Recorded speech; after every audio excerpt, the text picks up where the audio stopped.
Welcome back to the channel, guys, and welcome back to a brand new series that's very close to my heart.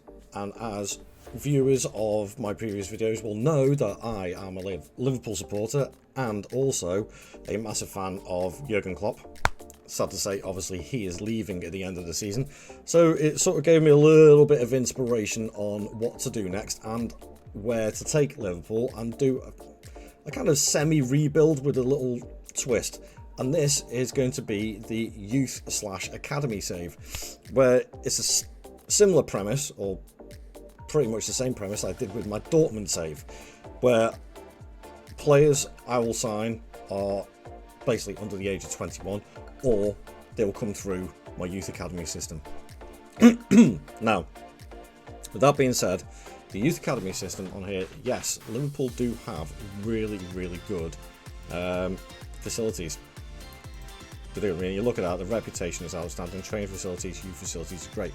The one thing actually I didn't expect on this, and considering in real life the amount of decent young talent Liverpool are bringing through over the last few years, the likes of Curtis Jones, Harvey Elliott, Jarrell Quansah, Connor Bradley, and a couple of other youngsters like McConnell, Owen Beck as well.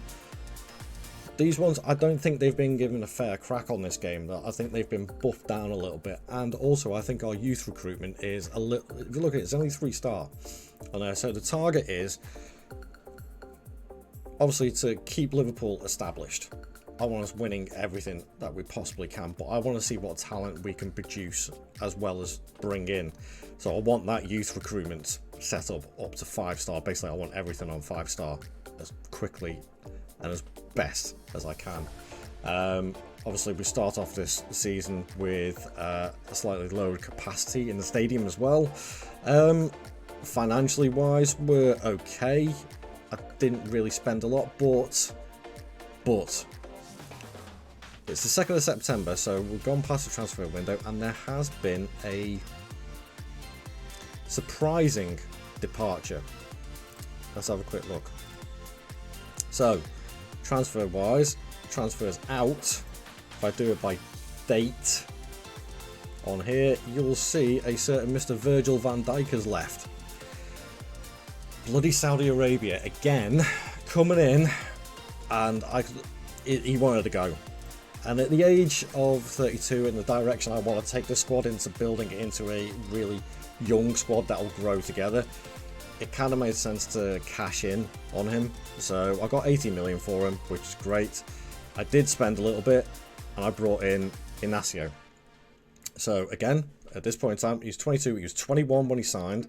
As you can see, his birthday is the 25th of August, and I signed him. When did I sign him? Oh no, wrong way. I signed him on the 18th of July, so he just came in on that cusp. I wanted a left-footed centre-back to replace Van Dijk. That is what I got, and that's the only money I spent, which meant actually transfer-wise, still got about 60 million in the budget and nearly $500,000 in the wage budget as well. That's all right. I forgot about these guys. So if I hide the inactive deal, well, doesn't matter. I did sign 2 youngsters, Lenny Yoro, which again he's rated as a really good centre-back in real life, really good centre-back on this. So I brought him in, but he doesn't join until January, I believe it is. Yeah. And also Hussein Diao from Real Betis. Again, another decent winger, 17, 18 years old, has a lot of potential, could develop into something, we'll see. But again, it's all about not just bringing in those players that are going to be first teamers or at least squad players. It's also about bringing those players in to flip for decent money as well, and that's what I do want to do with this, as well as I want to improve our financial situation, because financially wise, yeah, okay, it looks all right in the overall balance, but we have quite a fair bit of debt still, and I have seen on plenty of other save games on this, Liverpool go massively into debt, and I'm not having that. I'm not having that on here.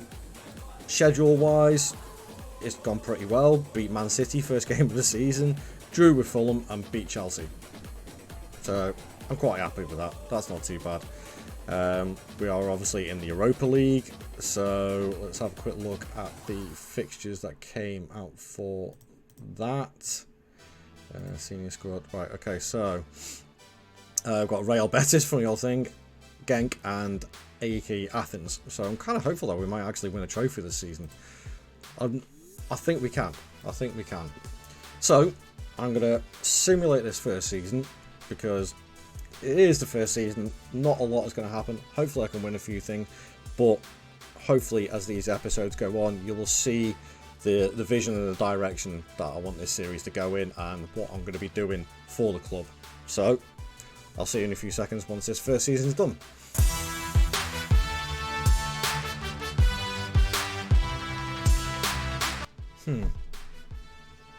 Well, that's not what I expected. Or is it? I don't know. I'm kind of disappointed now. We finished second in the Premier League and we were top for a long time. And we dropped off in the last third of the season. Losing 1, drawing 3 and winning 1 in our last 5 games certainly didn't help. If we have a look at the schedule, Chelsea, Arsenal, Wolves, but we should be beating Forest. We lost at home to West Ham. That is disappointing. Other competitions wise, I'm not happy with that either. Who did we lose in the FA Cup to? Chelsea, 3-0. That's not a good omen. Third round in the Carabao Cup by Aston Villa, and the round of 16 by AC Milan. AC Milan obviously dropped down from the Champions League, which is this is the last season that can happen. So that is just a little bit unfortunate. It's disappointing, to say the least. Let's have a quick look at the squad, see how they did. Diaz with 23 this season, Nunez and Salah both into the 20s. Szoboszlai had a brilliant season, 9 goals and 15 assists. McAllister, 11 assists again. So overall, we've got some really, really good players. Alisson played pretty much the entire season. So, yeah, that's a disappointing end.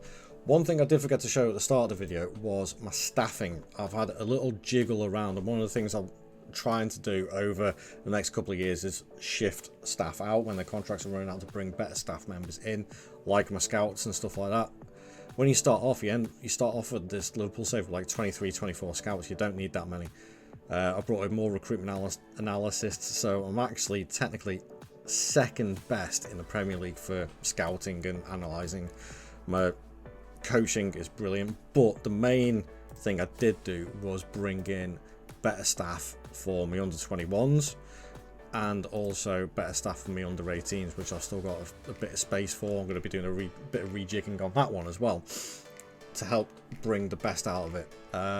Also, if we have a look at the home screen, still the same. I am pestering the board to increase our youth recruitment, but they are not having it at the moment.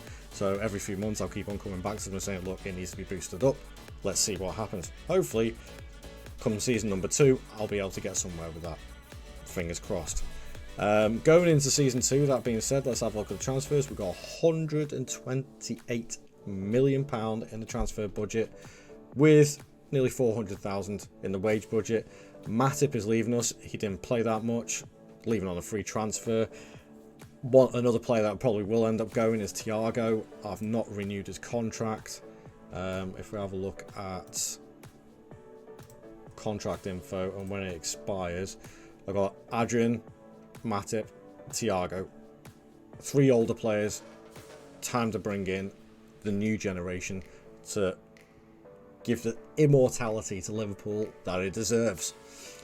So, if you like this video, please do leave a like on it and leave a comment below for any suggestions that you perhaps want to see in this save. And I can see if I can take them on board. Subscribe to the channel if you did enjoy this content. Have a look at the other videos that I've got dotted around on the screen. Nope, it's that way. Some great series on there. I've enjoyed a lot over the last few months of doing some of these. And yeah, I'll see you guys in the next episode. Ta-ra.